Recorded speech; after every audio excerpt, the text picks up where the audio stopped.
Hello students, आप सभी का स्वागत है हमारे YouTube channel opine maths points पर। आज की इस वीडियो में हम सोल्व कराने वाले हैं एनडीए 2024 के क्वेश्चन नंबर 61 से लेकर 80 तक के क्वेश्चंस को।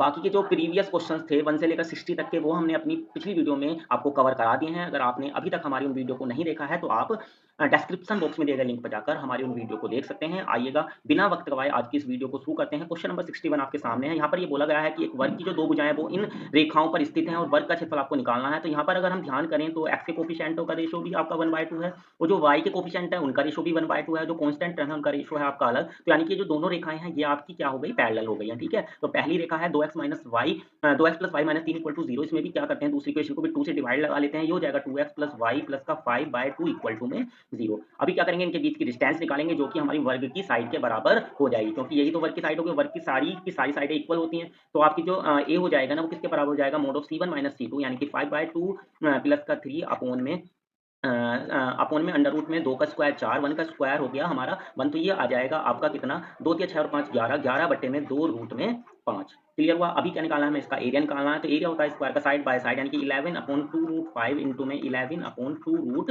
5। तो ये हो जाएगा हमारा 121, 5 5 चौक 20, इसको लगा देते हैं हम डिवाइड। तो आप डिवाइड लगाएंगे तो आएगा आपका 6.05। तो इसका ऑप्शन नंबर ए जो है वो करेक्ट हो जाएगा। चलेगा, चलते हैं नेक्स्ट क्वेश्चन, क्वेश्चन नंबर 62 की तरफ। तो क्वेश्चन नंबर 62 आपके सामने है। यहाँ पर ये बोला गया है, एक त्रिभुज है आपके पास ABC एक आपके पास त्रिभुज है और इसमें आपको जो ए है उसके कोऑर्डिनेट दिए हुए हैं कितने, 3,5। और जो ये हो गया बी, ये हो गया सी। ए बी और ए सी के जो मध्य बिंदु हैं वो आपके -1,2 हैं और ये है आपका 6,4। तो आपको क्या करना है, त्रिभुज एबीसी के जो केंद्रक हैं, सेंट्रोइड है, इसके कोऑर्डिनेट निकालने हैं। तो बी का आप सबसे पहले बी और सी का कोऑर्डिनेट निकाल लेते हैं। तो 2 से गुणा करके माइनस कर देंगे, माइनस का 2 और माइनस का 3, ये हो जाएगा आपका माइनस का 5, 2 दूनी 4, 4 माइनस 5 बचेगा माइनस का 1।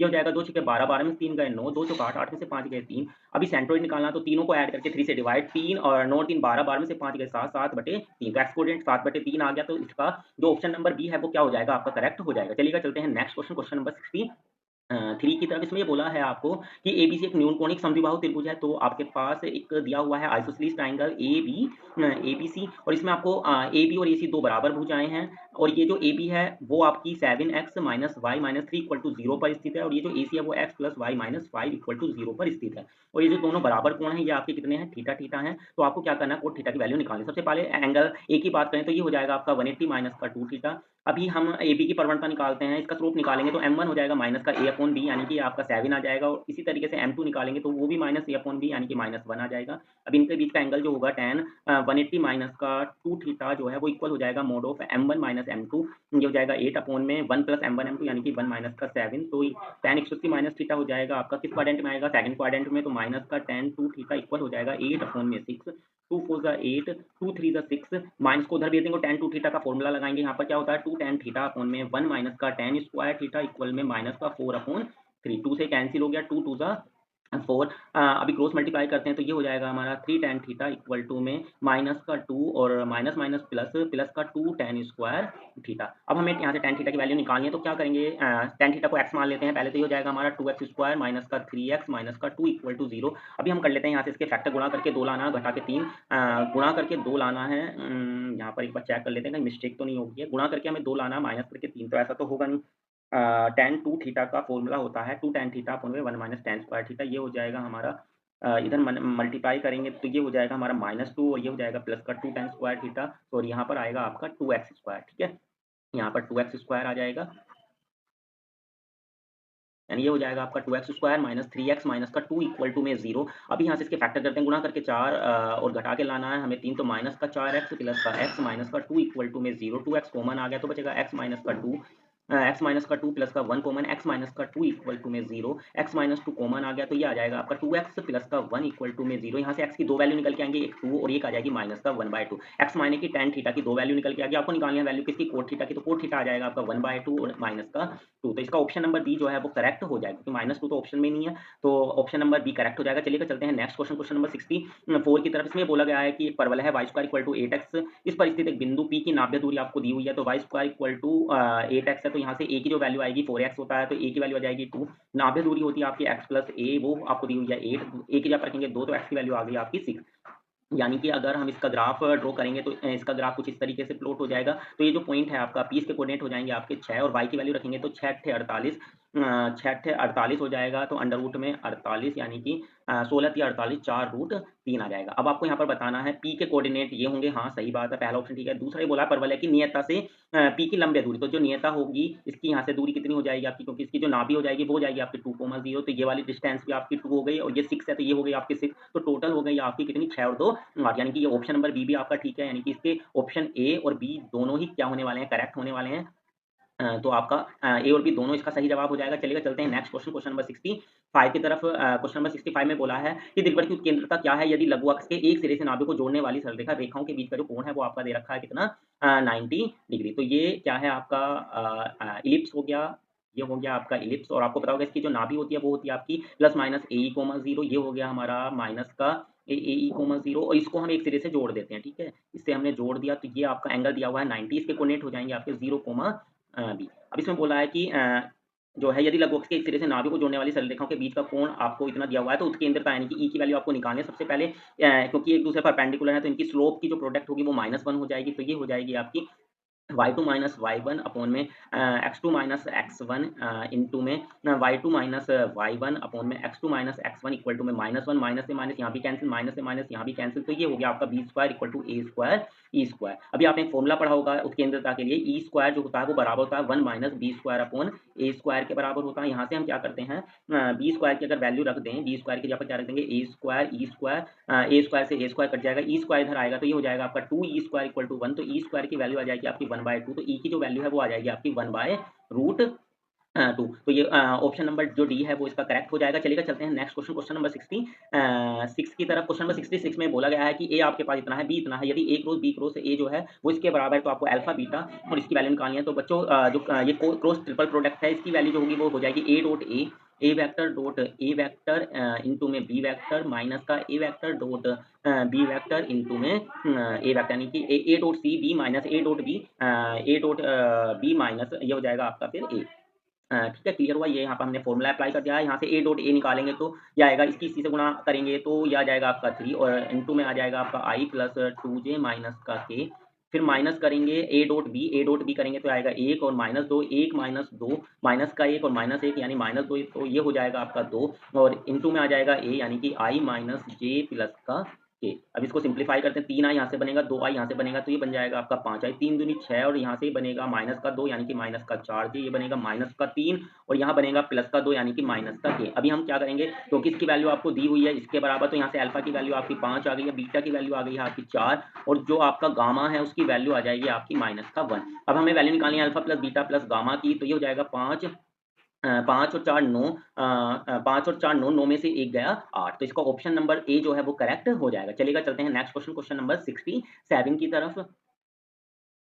तो क्वेश्चन नंबर 67 आपके सामने है। यहाँ पर क्वेश्चन नंबर 67 में बोला गया है कि यदि दो इकाई परिमाण का एक सदिश 2i के साथ इतना 3j के साथ इतना और इसका कोण बना रहा है, तो आपको पता होगा जो आई जे के, ठीक है, ये आपका i हो गया, ये y की दिशा में j इकाई सदिश होता है, z की दिशा में आपका इकाई सदिश जो होता है वो k होता है, ठीक है। अब जो 2i होगा वो भी इसी दिशा में होगा, i वाली दिशा में, बशर्ते बस उसका जो परिमाण होगा ना, मैग्नीट्यूड होगा वो 2 हो जाएगा, ठीक है। तो आपको पता होगा, इसके लिए हम सीधा सिंपली फॉर्मूला लगा सकते हैं, तो ये हो जाएगा आपका कितना, इसका जो आपका डीसीज होंगे, ठीक है, डी कोसाइंस वो हो जाएंगे आपके कोस अल्फा, यानी कि कोस अल्फा, तो कोस 60 की वैल्यू 1/2 और ये हो जाएगा 1/√2 और इसकी वैल्यू हो जाएगी क्योंकि एंगल थीटा है तो ये हो जाएगा आपका कोस थीटा। अभी आपको क्या दिया हुआ है यहाँ पर, हम अगर इस बात को गौर करें तो जितने भी पहले वाले पॉइंट हैं वो 1 है, तो सबको क्या करते हैं पहले 2 से मल्टीप्लाई कर देते हैं, तो ये हो जाएगा 1, ये हो जाएगा 2/√2, ये हो जाएगा आपका 2 कोस थीटा। यहाँ पर √2 से ऊपर नीचे मल्टीप्लाई करेंगे तो ये आपका हो जाएगा √2 से √2 यानी कि ऊपर बचेगा आपका √2 और ये हो जाएगा आपका 2 कोस थीटा। क्लियर हुआ। अब आपको क्या दिया हुआ है, इसका जो मैग्नीट्यूड है वो 2 दिया हुआ है, तो ये आ जाएगा इसका आपका मैग्नीट्यूड 1 का स्क्वायर 1, 2 का √2 का स्क्वायर 2 और ये हो जाएगा आपका 4 कोस स्क्वायर थीटा इक्वल में आ जाएगा आपका 2 का स्क्वायर यानी कि 4, तो 4 कोस स्क्वायर थीटा आपका आ जाएगा 1। यहाँ से कोस थीटा की जो वैल्यू निकल के आएगी वो आएगी आपकी प्लस माइनस 1/2। क्लियर हुआ, सॉरी प्लस, हाँ प्लस माइनस 1/2 आ जाएगी। लेकिन आपको यहाँ पर बताया गया कि जो थीटा है वो न्यून कोण है, तो थीटा न्यून कोण है तो यानी थीटा फर्स्ट क्वाड्रेंट में लाई करेगा और फर्स्ट क्वाड्रेंट में लाई अगर ये कर रहा है तो आपका माइनस तो होगा नहीं, कोस थीटा की वैल्यू प्लस का 1/2 हो जाएगी। अभी ये वैल्यू यहाँ पर रख देंगे, ठीक है, तो आपका जो घटक हो जाएंगे वो हो जाएगा 1√2 और यहाँ पर रखेंगे 1/2, 2 से 2 कैंसिल हो जाएगा 1, तो यानी कि 1√2 और 1 यानी ऑप्शन नंबर ए जो है वो इसका करेक्ट आंसर हो जाएगा। चलिएगा चलते हैं नेक्स्ट क्वेश्चन, क्वेश्चन नंबर 68 की तरफ। क्वेश्चन नंबर 68 में कहा गया है कि एक बल आघूर्ण जो है उसके संदर्भ में आपको विचार करना है। सबसे पहले तो आपको पता होगा अगर ये आपका पॉइंट है P और ये पॉइंट P है और इस पर हम फोर्स लगाएं, ए पॉइंट पर फोर्स लगाएं, ठीक है, F फोर्स हमने लगा दिया तो जो बल आघूर्ण होगा ना वो कितना हो जाएगा, PA वेक्टर क्रॉस में F वेक्टर के बराबर हो जाएगा। अब पहले पॉइंट में बोला है एक बिंदु के परितः बल आघूर्ण बल के आरोपित बिंदु से स्वतंत्र है, जबकि ये स्वतंत्र नहीं है, जिस पर हम फोर्स लगा रहे हैं इस पर भी तो ये डिपेंड कर रहा है, तो यानी ऑप्शन नंबर ए तो आपका गलत हो गया। दूसरा, एक रेखा के परितः बल आघूर्ण एक सदिश राशि है, तो जो बल आघूर्ण होता है वो कैसा आता है, क्रॉस प्रोडक्ट है, तो एक सदिश राशि ही निकल के आने वाली होगी, तो यानी कि इसका केवल 2 ऑप्शन नंबर बी जो है वो करेक्ट हो जाएगा। चलेगा, चलते हैं नेक्स्ट क्वेश्चन, क्वेश्चन नंबर 69 की तरफ। इसमें बोला गया है किसी सदिश आर वेक्टर के लिए आपको ये बताना, तो हम क्या करते हैं यहाँ पर आर वेक्टर को सपोज कर लेते हैं आई कैप, ठीक है, तो आई डॉट आई आपका 1 हो जाएगा और आई क्रॉस आई जो है वो 0 हो जाएगा, फिर आई डॉट जे जो है वो आपका 0 हो जाएगा, ये भी 0 और यहाँ पर भी आई डॉट के 0, यानी कि ये सब कुछ मिला के आपका 0 ही आंसर आ जाएगा, तो इसका ऑप्शन नंबर ए जो है वो करेक्ट हो जाएगा। चलेगा, चलते हैं हम नेक्स्ट क्वेश्चन, क्वेश्चन नंबर 70 की तरफ। क्वेश्चन नंबर 70 में बोला गया है कि मान लीजिए 4 परिमाण के 2 सदिश ए वेक्टर और बी वेक्टर, यानी दोनों का जो परिमाण है आपका मोड ऑफ ए वेक्टर और मोड ऑफ बी वेक्टर, ये दोनों ही किसके इक्वल है, 4 के बराबर है और दोनों के बीच का जो कोण है वो आपको दिया हुआ है 60 डिग्री। इनके बीच का कोण आपको दिया हुआ है 60 डिग्री, तो आपको ए वेक्टर और ए वेक्टर माइनस बी वेक्टर के बीच का कोण निकालना। सबसे पहले इनकी हम डॉट प्रोडक्ट करें तो ए वेक्टर डॉट बी वेक्टर बराबर जाएगा ए का मोड यानी कि 4, बी का मोड यानी कि 4 इंटू में कोस थीटा कोस 60 की वैल्यू हो जाएगी 1/2, तो 2 दूनी हो जाएगा हमारा 4, 4 दूनी 8। ए वेक्टर डॉट बी वेक्टर की वैल्यू आ गई है 8। अब हमें निकालना है इनके बीच का कोण, तो इनकी भी डॉट कर लेते हैं, तो a dot A vector minus का बी वेक्टर जो है वो बराबर हो जाएगा ए का मोड यानी कि 4। अब यहाँ पर हमें ए वेक्टर माइनस बी वेक्टर के मोड की जरूरत पड़ने वाली, तो सबसे पहले हम इसको कैलकुलेट कर लेते हैं, तो mod of a vector minus B vector का जो स्क्वायर है किसी वेक्टर की उसी वेक्टर से डॉट उसके मोड के स्क्वायर के बराबर होती है, तो ये हो जाएगा A vector minus B vector dot A vector minus का बी वेक्टर। अब यहाँ पर हम क्या करेंगे, A vector minus B vector, अब यहाँ पर हम करते हैं डॉट प्रोडक्ट, तो ए डॉट ए यानी मोड ए का स्क्वायर यानी कि हो जाएगा हमारा कितना 16, फिर ए डॉट बी माइनस का ए डॉट बी जो हमने निकाल लिया है अभी कितना आएगा हमारा 8, फिर अगेन करेंगे बी डॉट ए और ए डॉट बी बराबर हो जाएंगे, ये भी 8 और ये हो जाएगा प्लस का बी डॉट बी यानी कि ये भी 16 हो जाएगा, तो 8 और 8 16 तो कट गया, यानी कि इसकी वैल्यू आ गई 16। तो a dot a minus b का जो मोड है उसकी वैल्यू कितनी आ जाएगी आपका अंडर रूट में 16 यानी कि 4, तो इसकी भी वैल्यू कितनी आ गई है 4। मान लें इनके बीच का जो एंगल है वो कोस अल्फा, अल्फा मान लेते हैं कोस अल्फा हो जाएगा। अब यहाँ डॉट करते हैं तो ए डॉट ए हो जाएगा आपका 4 का स्क्वायर यानी कि 16 माइनस ए डॉट बी हो जाएगा आपका 8 बराबर में 4 चौक 16, 16 कोस अल्फा, तो कोस अल्फा की जो वैल्यू है वो बराबर आ जाएगी 8/16, 8 एकम 8, 8 दूनी 16 यानी कि 1/2 के बराबर आ जाएगी। तो कोस में 1/2 60 का मान यानी कि जो एंगल है ना वो अभी भी कितना रहेगा आपका 60 डिग्री ही बना रहेगा। चलेगा, चलते हैं नेक्स्ट क्वेश्चन, क्वेश्चन नंबर 71 की तरफ। क्वेश्चन नंबर 71 में बोला है इसके 2 सॉल्यूशन हैं और ये भी आपको कंडीशन दी हुई है, तो आपको प्रतिच्छेद बिंदुओं की संख्या आपको फाइंड आउट करनी है। सबसे पहले हम इसका डिफरेंशियल कर लेते हैं, तो y जो है वो बराबर आ जाएगा, तो डिफरेंशियल इंटीग्रेशन दोनों तरफ का इंटीग्रेशन करेंगे तो y जो है वो आ जाएगा आपका x² 2 प्लस का एक कांस्टेंट लेते हैं तो c/2 ले लेते हैं, तो ये हो जाएगा आपका 2y बराबर x² प्लस का c। अभी हमें यहाँ पर क्या दिया हुआ है, जब हम 0 0 रखेंगे यहाँ पर x और y की जगह तो c भी 0 आ जाएगा, तो यानी एक इक्वेशन हमारी बन के आएगी 2y इक्वल टू में x², क्लियर। और अब रख देते हैं x की जगह पर 0 तो y 4 आएगा, x की जगह पर 0 रखेंगे तो y आ जाएगा हमारा 4, 4 दूनी 8 की वैल्यू 8 हो जाएगी, तो ये हो जाएगी हमारी 2y इक्वल टू में x² प्लस का a। अब आपको ये जो दोनों निकल के आए हैं इनके क्या निकालने हैं, प्रतिच्छेद बिंदु निकालने हैं, तो इनको अगर हम सोल्व करने बैठेंगे तो ये सोल्व भी नहीं कर पाएंगे, ठीक है, इनको सोल्व करना संभव ही नहीं है, यानी कि ये कभी भी एक दूसरे को इंटरसेक्ट करेंगे ही नहीं, क्योंकि अगर हो जाएगी एक्स वाली, तो 8 इक्वल टू 0 ये तो पॉसिबल ही नहीं है ना, ठीक है, तो कोई बिंदु यहाँ पर इनका प्रतिच्छेद बिंदु होगा नहीं, ऑप्शन नंबर ए जो है इसका करेक्ट आंसर हो जाएगा। चलिएगा, चलते हैं नेक्स्ट क्वेश्चन, क्वेश्चन नंबर 72 की तरफ।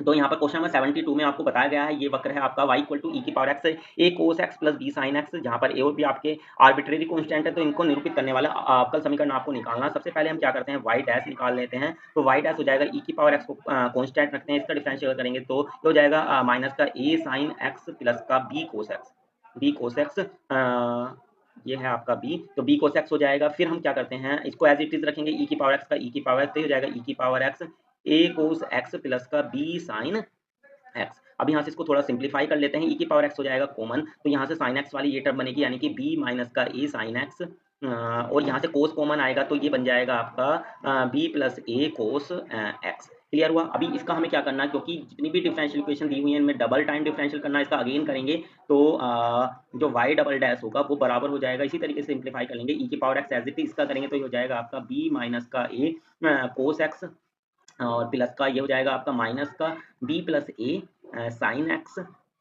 फिर क्या करते हैं e की पावर x का हो जाएगा आपका e की पावर x, ये एज इट इज आ जाएगा b minus a sine x plus का b plus a cos x।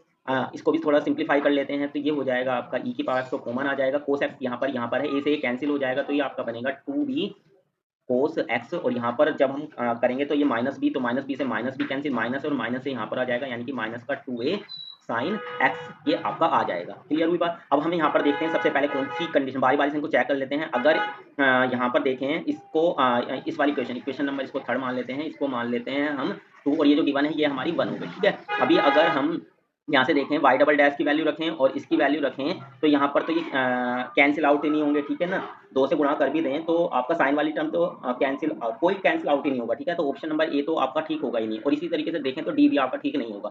अब आपका या तो बी होगा या सी होगा, तो बी और सी में अगर हम देखें, अगर हम इसमें 2 से मल्टीप्लाई, पहले इसको और इसको लास्ट वाली टर्म को करते हैं सोल्व। ठीक है, तो e की पावर x हो जाएगा हमारा कॉमन, और ये हो जाएगा 2a cos x, और ये बनेगा 2b cos x। ठीक है, तो यहाँ से 2 कॉमन आके बन जाएगा हमारा कितना 2 बी प्लस का a cos x। ठीक है, बी प्लस का a cos x, जबकि यहाँ पर जो है ना ये कैसा है आपका बी प्लस ए cos x, ये भी प्लस का है, तो इसलिए हमें यहाँ पर क्या करना पड़ेगा, इनको माइनस करना होगा, यानी ऑप्शन नंबर सी जो है वो आपका करेक्ट आंसर हो जाएगा। चलिएगा चलते हैं नेक्स्ट क्वेश्चन, क्वेश्चन नंबर 73 की तरफ। क्वेश्चन नंबर 73 की तरफ चलते हैं। जरा क्वेश्चन नंबर 73 में आपको गिवन है f(x) = ax minus b, gx = cx plus d, और ये भी गिवन है कि f(gx) जो है वो gfx के बराबर है। तो आपको बताने में से कौन सा जो स्टेटमेंट है वो करेक्ट है। तो यहाँ पर देते हैं वैल्यू, ये हो जाएगा हमारा f, और gx की जगह पर आ जाएगा आपका cx प्लस का d, इक्वल में आ जाएगा gfx की जगह पर आ जाएगा आपका ax माइनस का b। अभी हम क्या करते हैं यहाँ से जो है ये वाली वैल्यू x की जगह पर रख देंगे fx में, तो a से मल्टीप्लाई हो जाएगी, तो ये हो जाएगा आपका acx प्लस का ad माइनस का b, इक्वल में हो जाएगा यहाँ से c से मल्टीप्लाई करेंगे तो ये हो जाएगा आपका acx, सी से मल्टीप्लाई करेंगे तो माइनस का बी सी, और प्लस का हो जाएगा आपका डी। ए सी एक्स से ए सी एक्स कैंसिल आउट हो जाएगा, ये हो जाएगा ए डी माइनस बी। अगर मैं एफ एक्स में एक्स के ऊपर डी रख दूँ तो ये तो मेरा ठीक हो जाएगा, यानी कि ये बन जाएगा मेरा एफ डी। क्लियर। अभी यहाँ से अगर मैं देखूँ तो यहाँ से हमारा माइनस का बी बनेगा, जी की जगह पर अगर मैं रख देता हूँ एक्स, जी में एक्स की जगह पर माइनस का बी, तो ये जी माइनस बी बनेगा, लेकिन ऑप्शन में कोई भी हमारा जी माइनस बी वाला ऑप्शन है ही नहीं। तो हम करते क्या है, यहाँ से इसमें माइनस जो डी है ना वो ऐड कर देते हैं और माइनस डी को सब्ट्रैक्ट कर देते हैं। अब ये हमारा माइनस कॉमन लेने के बाद बन जाएगा किसका फॉर्मूला, जी बी का। ठीक है, और प्लस का 2d, तो ये हो जाएगा आपका एफ डी इक्वल टू में माइनस का जी बी, राइट में जब इसको राइट से लेफ्ट में लाएंगे तो ये प्लस का हो जाएगा, तो इक्वल में आ जाएगा 2d, यानी कि ऑप्शन नंबर जो डी है ना वो आपका करेक्ट आंसर हो जाएगा क्वेश्चन नंबर 73 का। चलिए चलते हैं नेक्स्ट क्वेश्चन, क्वेश्चन नंबर 74 की तरफ। तो इसमें करते हैं यहाँ सबसे पहले साइन 3x का फॉर्मूला खोलेंगे, तो ये हो जाएगा आपका माइनस का 3 साइन x, और प्लस का हो जाएगा 4 sine cube x. 3 sine x से 3 साइन एक्स कैंसिल आउट हो जाएगा। अभी हम अगर यहाँ पर देखें तो ये आपका कैसा फंक्शन है, एक ओड फंक्शन है, इसलिए इसकी वैल्यू किसके बराबर हो जाएगी, आपकी 0 के इक्वल हो जाएगी। तो 74 का ऑप्शन नंबर बी करेक्ट हो जाएगा। चलिए चलते हैं नेक्स्ट क्वेश्चन, क्वेश्चन नंबर 75 की तरफ। तो इसमें आपको बताना है ऑर्डर और कोटि। तो यहाँ पर है पावर में 0.6, इसको हम लिख सकते हैं 6/10, 2 3 6 2 5 10। फिर दोनों तरफ पावर 5 ले लेंगे, तो इधर तो आपका ये जो फ्रैक्शनल पार्ट है इसका रिमूव हो जाएगा, इधर आपका आ जाएगा d²y/dx² की पावर कितनी 5। तो इसका जो ऑर्डर है वो आपका 2 हो जाएगा, और जो इसकी डिग्री है यानी घात है वो आपकी हो जाएगी 5, यानी इसका ऑप्शन नंबर डी आपका करेक्ट आंसर हो जाएगा। चलिए चलते हैं नेक्स्ट क्वेश्चन, क्वेश्चन नंबर 76 की तरफ। क्वेश्चन नंबर 76 में आपको दिया हुआ है dy/dx = 2e की पावर x y की पावर 3, y0 आपका कितना है 1/2 है। तो आपको वैल्यू निकालनी है 4y² इंटू में 2 माइनस e की पावर x। तो सबसे पहले हम क्या करते हैं, इसको वेरिएबल सेपरेबल से सोल्व कर लेते हैं, यानी कि y को ले आते हैं नीचे, तो ये हो जाएगा आपका y की पावर -3 इक्वल टू इंटू में dy इक्वल टू में 2e की पावर x dx। अभी कर देते हैं इंटीग्रेशन, तो ये हो जाएगा आपका y की पावर -2/-2 इक्वल टू में 2e की पावर x प्लस का c। इसको हम लिख सकते हैं माइनस का 2 से दोनों तरफ मल्टीप्लाई कर लेते हैं। यहाँ पर भी क्या करते हैं हम c इसके डिवाइड में भी c लिख लेते हैं, c के डिवाइड में भी 2। ठीक है, लिख लेते हैं, जिससे हमारा सोल्व करना आसान हो जाएगा। तो 2 तो जो है एलसीएम लेके कैंसिल आउट हो जाएगा, तो ये आ जाएगा माइनस का 1/y² इक्वल टू में 4 e की पावर x प्लस का c। अभी आपको गिवन है यहाँ पर, अगर मैं x की जगह पर रख देता हूँ 0, तो y हो जाएगा 1/2, तो इधर बन जाएगा आपका माइनस का 1/4 इक्वल टू में 4 प्लस का c। तो ये हो जाएगा आपका, यहाँ से c की जो वैल्यू है वो निकल के आएगी आपकी -1/4 माइनस का 4, यानी कि 4 चौक 16, यानी कि c की जो वैल्यू है वो बराबर आ जाएगी आपकी माइनस का 17/4। अभी हम यहाँ पर क्या करेंगे, हमें निकालनी है इसकी वैल्यू, तो यहाँ से इसको ले आते हैं हम राइट साइड में ले आते हैं, तो ये हो जाएगा आपका कितना इसको ले आते हैं y से मल्टीप्लाई कर लेते हैं। ठीक है, पहले वैल्यू रख देते हैं, तो ये हो जाएगा माइनस का 1/y² इक्वल टू में 4e की पावर x और माइनस का 17/4, माइनस का 17/4 हो जाएगा। अभी इसको हम करते हैं सिंप्लीफाई, तो ये हो जाएगा आपका कितना, क्योंकि हमें वैल्यू जो निकालनी है ना वो इसकी निकालनी है, 4 से मल्टीप्लाई कर लें यहाँ पर, या फिर इसको इधर ले जाएँ। यहाँ पर थोड़ी सी मिस्टेक हो रही है, कहाँ पर मिस्टेक हो रही है इसको आपको चेक करना पड़ेगा, एक बार दोबारा से चेक कर लेते हैं। हम ले गए हैं y की पावर 3 को नीचे, ठीक है। और फिर हमने इसका इंटीग्रेशन कर दिया, इंटीग्रेशन हो जाएगा इसका y की पावर -2 अपॉन में -2, और इधर हो जाएगा 2e की पावर x का इंटीग्रेशन e की पावर x हो जाएगा, और प्लस में आ जाएगा आपका इंटीग्रेशन कांस्टेंट जिसको हमने c/2 ले लिया है। अभी हम यहाँ से इसको सिंप्लीफाई करेंगे, दो तो एलसीएम चला गया तो माइनस का 1/y² इक्वल हो जाएगा आपका 4e की पावर x प्लस c के। अभी क्या करते हैं, हमने x की जगह पर रख दिया 0 तो y हो जाएगा 1/2, यानी कि ओ सॉरी यहाँ गलती हो रही है, ठीक है। y जो है 1/2 है, क्लियर हुई बात। y जो है वो हमारा है 1/2, तो यहाँ पर आएगा आपका 4, ठीक है, क्लियर हुई। तो c की जो वैल्यू है ना आपकी, c की जो वैल्यू निकल के आएगी वो आएगी आपकी -8। तो यहाँ से जो आपका बनेगा ना वो बनेगा आपका -1/y² इक्वल टू में 4e की पावर x -8, क्लियर हुई। अभी यहाँ से y² को तो इधर ले जाते हैं और यहाँ से ले लेंगे हम 4 कॉमन, तो ये हो जाएगा 4y², यहाँ बचेगा आपका कितना e की पावर x -2। अभी यहाँ पर 2 माइनस e की पावर x है तो माइनस साइन भी कॉमन ले लेंगे, फिर माइनस से माइनस कैंसिल हो जाएगा, यानी कि जो आपका ये जो 4y² इंटू 2 माइनस e की पावर x है, इसकी जो वैल्यू है वो आपकी हो जाएगी 1, क्लियर हुआ। चलिए चलते हैं नेक्स्ट क्वेश्चन, क्वेश्चन नंबर 77 की तरफ। क्वेश्चन नंबर 77 में आपको इसकी वैल्यू निकालनी है, मतलब पी आपको गिवन है integration a to b f x d x, और जो क्यू है वो बराबर है integration a to b mod of f x d x, और एफ एक्स आपका इतना है। तो बच्चों अगर मैं यहाँ पर e की पावर -x का ग्राफ ड्रॉ करता हूँ तो e की पावर -x का जो ग्राफ होगा ना वो कुछ इस तरीके से प्लॉट होता है, ठीक है। अभी अगर मैं देखूँ तो यहाँ पर जो ग्राफ है ना वो एक्स एक्स के अबो लाई कर रहा है, ठीक है। तो अगर मैं इस फंक्शन का मोड भी ले लूँ और मोड ना भी लूँ तो वैल्यू तो क्या आने वाली है आपकी, सेम ही आएंगी, यानी कि जो p और q का जो इंटीग्रेशन होगा ना वो क्या आएगा आपका, सेम आएगा, यानी कि p इक्वल हो जाएगा आपके q के। ऑप्शन नंबर डी इसका करेक्ट हो जाएगा। चलेगा चलते हैं नेक्स्ट क्वेश्चन, क्वेश्चन नंबर 78 की तरफ। तो इसको हम मान लेते हैं यहाँ पर y, ठीक है। इसको y मान लो या i मान लो, कुछ भी मान सकते हैं। इसको इक्वेशन नंबर 1 भी कंसीडर कर लेते हैं। इसमें हम लगा देते हैं f0 टू a जो होता है ना integration 0 to a f x जो होता है वो बराबर होता है integration 0 to a f a minus x dx के, ठीक है। तो यहाँ पर हम जब इस फॉर्मूले को अप्लाई करेंगे तो जो i है वो बराबर हो जाएगा आपका 0 से π/2 a, और साइन 90 माइनस थीटा हो जाएगा आपका कोस थीटा यानी कोस x, और नीचे आ जाएगा आपका 2a कोस x प्लस का साइन एक्स डी एक्स। अब इस 1 और इस इक्वेशन नंबर 2 को हम क्या कर देंगे, ऐड कर देंगे, तो ये हो जाएगा आपका 2i इक्वल टू में तो जब हम इनको ऐड करेंगे तो नीचे वाले तो सेम है, ऊपर वाला भी बिल्कुल नीचे वाले की तरह ही बन जाएगा, नहीं वो कैंसिल आउट हो जाएगा। तो ये आपका बनेगा कितना 1 इंटू में dx, और इसका जो वैल्यू अगर आप सोल्व करेंगे तो ये आ जाएगी आपकी π/2, ठीक है। और 2 नीचे आ जाएगा तो π/4, यानी कि i की जो वैल्यू होगी π/4, तो इसका ऑप्शन नंबर ए जो है वो आपका करेक्ट हो जाएगा।